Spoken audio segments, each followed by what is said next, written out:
आज हम आप लोग के लिए लाया हूं एचसीएफ। ठीक है कि एचसीएफ क्या विधि द्वारा निकाला जाता है, कितने तरीके से निकाला जाता है, आज हम लोग इस वीडियो में पूर्ण रूप से जानेंगे। तो मुझे आपसे एक छोटा सा रिक्वेस्ट है कि आप इस वीडियो पर शुरू से लास्ट तक बने रहिए और अगर आप इस चैनल पर नए तो इस चैनल को जरूर से जरूर सब्सक्राइब कर ले। तो चलिए अब यहाँ पर हम समझते हैं पहले एचसीएफ। तो देखिएगा पहले हम लोग समझते हैं कि एचसीएफ का फुल फॉर्म क्या होता है। तो यानी कि देखिएगा एस से होता है हाईएस्ट और सी से होता है कॉमन और एफ से होता है फैक्टर। ठीक है, ऐसे तो देख लीजिए कि बिहार बोर्ड हो चाहे सीबीएसई बोर्ड हो, इससे संबंधित क्वेश्चन हमेशा पूछता ही है, चाहे आपका कोई विधि से हो, लेकिन क्वेश्चन आपका 1 नंबर या 2 नंबर या 3 नंबर का चाहे ऑब्जेक्टिव क्वेश्चन ये हमेशा डालता है इससे संबंधित। तो चलिए ध्यान से देखिएगा क्या विधि द्वारा निकाला जाता है। देखिएगा सबसे पहले हम लोग यहाँ पर देखते हैं कि क्या प्रकार है। यहाँ पे सबसे पहले आपका यहाँ पर दिया हुआ है क्या, अभाज्य गुणनखंड विधि। ठीक है, एक विधि द्वारा ये इससे हम एचसीएफ निकाल सकते हैं। दूसरी विधि आपका आ गया क्या, भाग विधि द्वारा निकाल सकते हैं। तीसरी आपका विधि है क्या, यूक्लिड विभाजन एल्गोरिथम। ये 3 विधि द्वारा हम लोग एचसीएफ को निकाल सकते हैं। तो सबसे पहले हम लोग यहाँ पर समझते हैं क्या, अभाज्य गुणनखंड विधि। तो देखिएगा अभाज्य गुणनखंड विधि द्वारा एचसीएफ को कैसे निकाला जाता है। तो यहां से इसको थोड़ा सा एक हम मैं क्या ले लेता हूं, एग्जांपल आपका क्या हो गया, 12, 15, 21 का क्या निकालना है, एचसीएफ।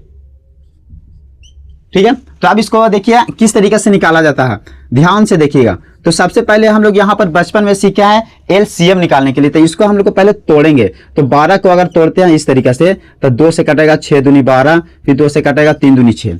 अब 15 को मैं तोड़ता हूँ, 15 के यहाँ से आएगा तो 3 से कटेगा तो 5 दिया 15 आ जाएगा। अब यहाँ से 21 को तोड़ते हैं तो 21 भी आप पहले 2 से तो नहीं लगेगा, 3 से लगेगा, 7 21। इस तरीके से क्या कर लेना है, तोड़ लेना है। ठीक है, अब देखिए अब यहाँ पे क्या करना है, 12 को कितना में टूटा तो 2 कितना में टूटा। ठीक है, 15 को कितना में तोड़े हैं तो 3 गुने 5 में तोड़े हैं।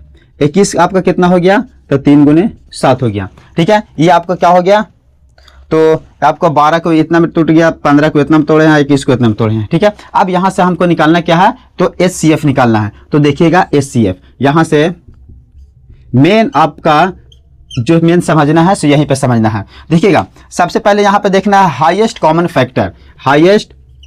फैक्टर। तो यहाँ पर देखना है सी यानी कि कॉमन यहाँ पर देखिएगा 2 यहाँ पर इसमें नजर आ रहा है, लेकिन 2 इसमें नहीं है, 2 इसमें नहीं है। कॉमन कहने का मतलब ये होता है कि सभी में मिलना चाहिए, इसमें भी मिलना चाहिए, इसमें मिलना चाहिए, इसमें भी मिलना चाहिए। वही अंक जैसे यहाँ पर 2 दिया हुआ है तो इसमें भी 2 आना चाहिए, इसमें भी 2 आना चाहिए, लेकिन यहाँ पर 2 दिया हुआ है लेकिन ये दोनों में नहीं है, तो ये आपका क्या हो गया, कट गया। अब यहाँ से देखिएगा तो ये 2 ये भी कटेगा आपका, क्या कि इसका भी कोई कनेक्शन नीचे में नहीं है। अब देखिएगा यहाँ से आपका क्या हो गया, 3 है तो 3 इसमें भी है, 3 इसमें भी है, 3 इसमें, यानी कि सभी में 3 आपका मिल गया। तो यहाँ से 3 को हम लोग छाट सकते हैं। ठीक है, उसके बाद देखिएगा दूसरा में देखिएगा 5 यहाँ पर है तो 5 इसमें नहीं है, 5 इसमें नहीं है, तो ये भी आपका क्या हो गया, छट गया। 7 भी नहीं है, यानी कि ये आपका जो आएगा 3 ये आपका क्या हो जाएगा, कॉमन होगा। यानी कि इसमें वैसा छाटना है जो तीनों चीज क्या हो सके, इसमें मिल सके। तो तीनों में आपका ये मिल गया तो आपका क्या हो गया, एचसीएफ आपका यहाँ पे 3 हो गया। ठीक है, एक एग्जाम्पल और हम यहाँ पर ले लेते हैं।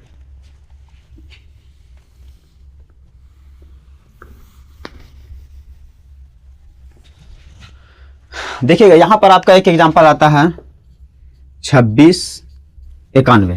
आपका एग्जाम्पल क्या आता है, 2691। अब इसका क्या निकालना है, तो एचसीएफ निकालना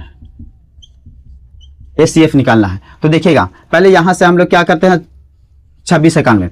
अब यहां से क्या करते हैं, पहले 26 को एलसीएम तोड़ते हैं। 26 को 13 दूनी 26, ये कट गया। 91 को अगर निकालते हैं तो ये कटे, यानी कि 7 से डायरेक्ट कटेगा, 13 से 91 और इसी किसी से नहीं कटेगा। तो अब यहां से हम लोग को क्या कर लेना है, 26 लिख लो, इसको इस तरीके से लिख सकते हैं। 91 को हो गया 7 गुने 13 हो गया। अब यहां से हमको क्या निकालना है, तो एचसीएफ निकालना है। तो ध्यान देखिए दीजिएगा। अब यहां से देखिए 2 तो इसमें है लेकिन इसमें नहीं है, तो 2 इसमें छट गया। 13 इसमें है, 13 इसमें भी है, तो 13 लिखा जाएगा, लेकिन 7 इसमें है, 7 इसमें नहीं है, यानी कि ये दोनों में कॉमन मिल रहा है। जो कॉमन मिलेगा वही आपका क्या हो जाएगा, तो एचसीएफ होगा। ऑफ कोर्स कि यहाँ तक आपको बात समझ में आई होगी।